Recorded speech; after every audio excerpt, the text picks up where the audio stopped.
Tribunal de São Paulo extingue processo contra Ustra. Tá? O Tribunal de Justiça de São Paulo, TJSP, extinguiu hoje o processo que condenou o coronel Carlos Alberto Brilhante Ustra a pagar a indenização de R$100 mil à família do jornalista Luiz Eduardo Merlino. O processo foi extinto por prescrição. Abaixo segue o trecho do livro O Eixo do Mal Latino-Americano, do Heitor de Paula, da E Realizações. A luta armada. Abre aspas.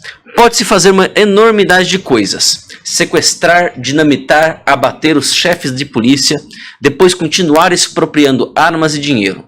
Desejamos que o exército adquira armamento moderno e eficaz. Nós o tiraremos dele.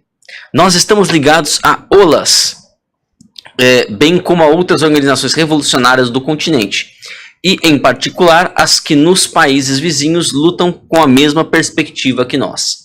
É, enfim, um dever para com Cuba libertá-la do cerco imperialista e aliviar seu peso, combatendo externamente em todas as partes. A Revolução Cubana é a vanguarda da Revolução Latino-Americana. Esta vanguarda deve sobreviver. Esta é a fala do senhor Carlos Marighella, o terrorista, né, que tentava implementar aqui no Brasil uma ditadura do proletariado. Ditadura do proletariado, ao contrário do que muitas pessoas dizem, não é uma democracia. Ora, porra, né? Não é uma democracia. Porque simplesmente o proletariado na teoria comunista, ela não tem a classe proletariada não tem uma consciência própria, né? Ela precisa desenvolver a consciência de classe. E quem é que desenvolve a consciência de classe? Os intelectuais. Isso já estava previsto de maneira bastante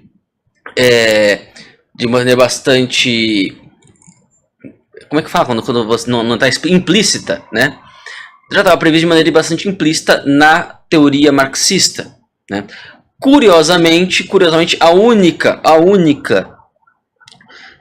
previsão que se concretizou da teoria marxista foi justamente aquela que Karl Marx deixou para falar, aliás, não disse explicitamente, deixou subentendida. Todas as outras previsões que ele fez de maneira explícita, nenhuma delas se concretizou, nem uma única, né? Então essa era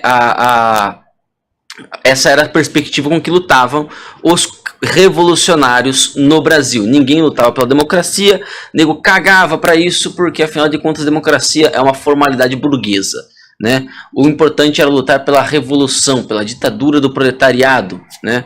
Pelo socialismo, pelo comunismo. E era contra isso que Carlos Alberto Brilhante Ustra lutava. Eu não estou dizendo que Carlos Alberto Brilhante Ustra não tivesse torturado, não estou dizendo isso, não estou afirmando isso, tá?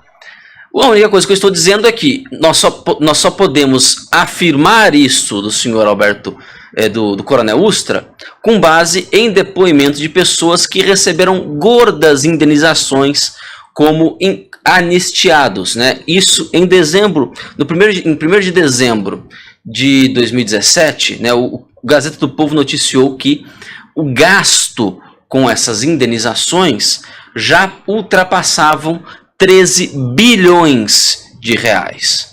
Bilhões de reais. Isso é mais até do que o rombo que o PT fez na Petrobras e quase quebrou a Petrobras, né? Ou seja, se o sujeito luta, né, por alguns meses na ditadura brasileira, no regime militar brasileiro, depois viaja para fora, aí quando volta recebe aí uma gorda indenização, algumas delas inclusive ultrapassam o teto mensal constitucional, que é de 33 mil reais. Ou seja, são indenizações que a rigor são inconstitucionais, mas estão lá recebendo, né? Então significa que isso não é uma militância de esquerda, isso é um investimento capitalista, né? Mas digamos, essa amálgama, né, entre o interesse capitalista puro, né, pleno, né, sem a moralidade judaico-cristã, e a ideologia comunista, que já é uma coisa que já está estabelecida no movimento revolucionário desde do começo do século XX, né? Todos eles sabem exatamente que estão lutando, na verdade, não pela derrota do capital, mas pela vitória do grande capital, porque o grande capital tem grande interesse também em promover o socialismo e não deixar que nenhuma outra nenhuma concorrência surja no Brasil, né? Então está aqui essa vitória da família do Brilhante Ustra, né, que já faleceu em 2015, se eu não estou muito enganado,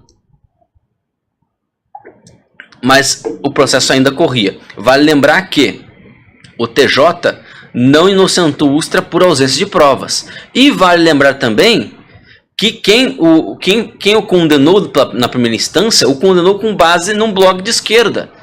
Blog! Nós não estamos falando aqui de um site, nem um trabalho acadêmico, né? nem fingem legitimidade, né? A gente sabe que trabalho acadêmico no Brasil só produz bobagem nesse sentido, né? É basicamente a memória coletiva da esquerda, mas nem isso o cara saiu o trabalho de fazer. Ele pegou um blog, né, um blogspot.com.br, para fundamentar a sua decisão. E o TJ aqui, né, achou a